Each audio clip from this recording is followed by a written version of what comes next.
Hello and welcome to Reptile and Amphibian Study Merit Badge. My name is Bobby Gavlik. I'll be your counselor for the week.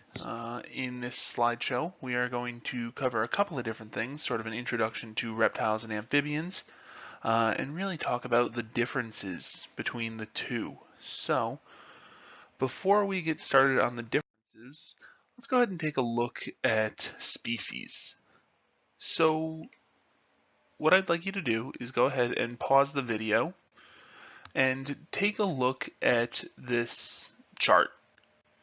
And I want you to make a prediction for how many different snake species you think there are in the United States.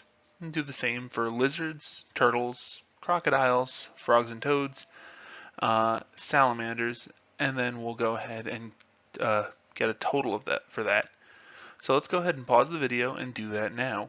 Once you're done, go ahead and resume the video.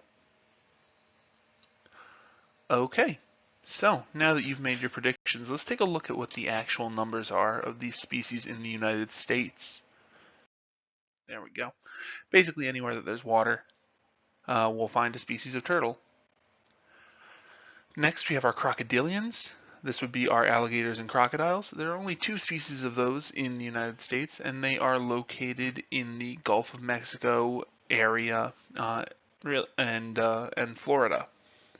Next we have frogs and toads. Again, we see these pretty widely distributed, mostly along the coasts of the U.S. Frogs and toads are able to survive winters, so we do see them a little farther north than we do other species of reptiles and amphibians. And then finally we have salamanders. There are 113 different species of salamanders. They are grouped mostly in the northern regions, like middle of America north. And yeah, again, they survive in a similar fashion to frogs and toads, and therefore are able to survive those harsh winters. For a grand total of 457 species of reptile or amphibian in the United States. So let's go ahead and look at some of the differences between the different groups of reptiles and amphibians. And we'll go ahead and start with the difference between reptiles and amphibians. So, when you think of an amphibian, you usually think of a frog or a toad, maybe a salamander. Reptiles are lizards, turtles, snakes.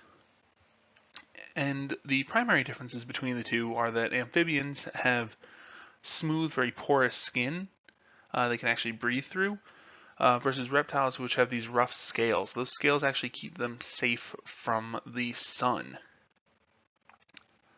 Amphibian eggs are very soft, and they're surrounded by this gel that keeps them safe and helps them cling to things. However, they're, again, like I said, very soft, like you could squish one between your fingers. Versus reptile eggs, which are very tough, very leathery. Again, this is to help them survive a harsher climate. Both of them have a 3-chambered heart. Compared to us, we have a 4-chambered heart, so our heart's a little more complicated than theirs. And both are ectothermic. Ecto meaning exterior, thermic meaning heat. So that's a fancy way to say that they are cold-blooded. So, next we'll go ahead and get into alligators versus crocodiles. At a distance, very easy to confuse the two. However, once you get closer, the big thing to look at is the shape of the head. So alligators have this sort of more rounded U-shaped nose. Let me get out my pen. And yeah, here we go. This sort of rounded U-shaped nose. And alligators have this very like pointed V-shaped nose. Or snout, rather. Next, in alligators, their teeth interlock in the mouth. You can kind of see a couple of teeth here, but not really.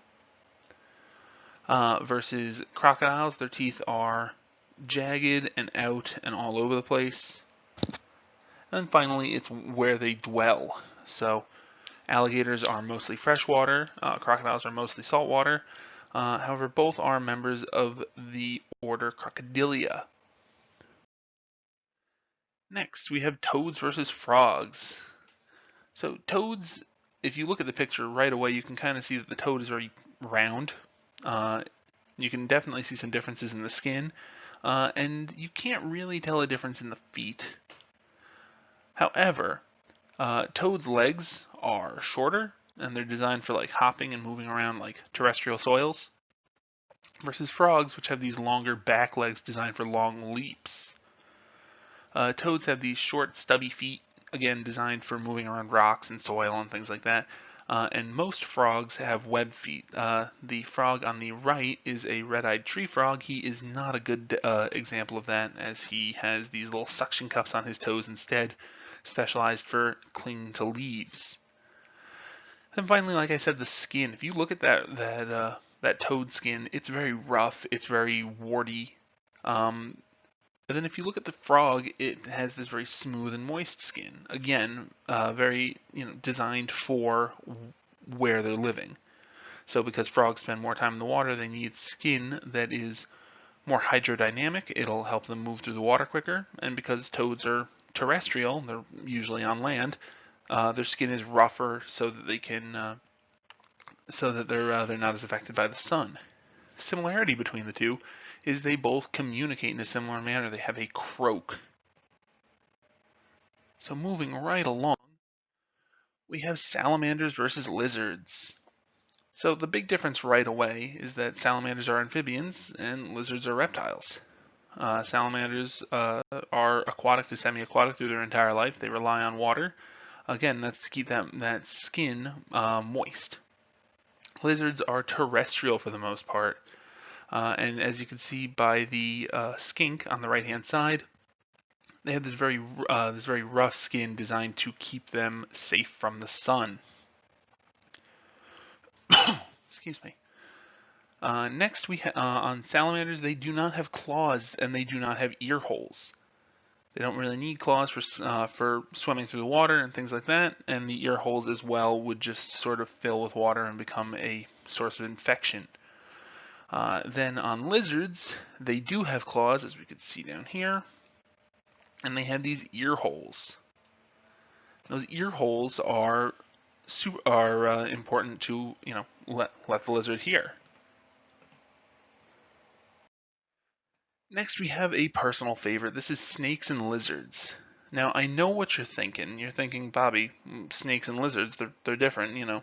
Lizards have legs, snakes don't. We'll get to that. Primary difference is that snakes don't have ear holes. That does not mean that snakes do not have ears. They can still hear, they just have a membrane covering it, so everything sounds kind of muffled to them.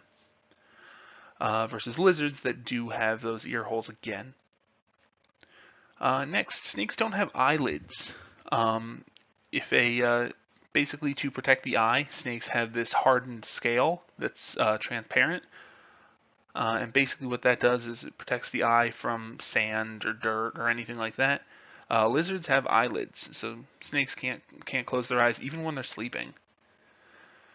Next difference is that the jaws of snakes versus lizards. So snakes have these two bones on their bottom jaw, and they're almost like two sticks, and they can move those independently.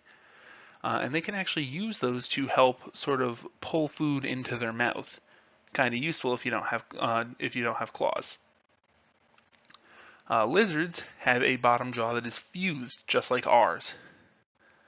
And then finally, we have belly scutes on snakes. If you look at the bottom of a snake, you'll see they have these big, thick plates, and they use those to help them move along the ground or along trees. In the case of the Asian vine snake there on the left, lizard scales are pretty much the same all the way around. They all look about the same.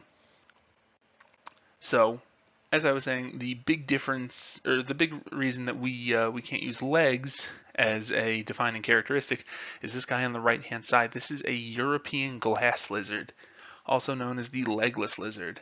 And yeah, they do not have legs. So those are the various differences between different types of reptiles and amphibians. Until next time, I've been Bobby, and you have been wonderful.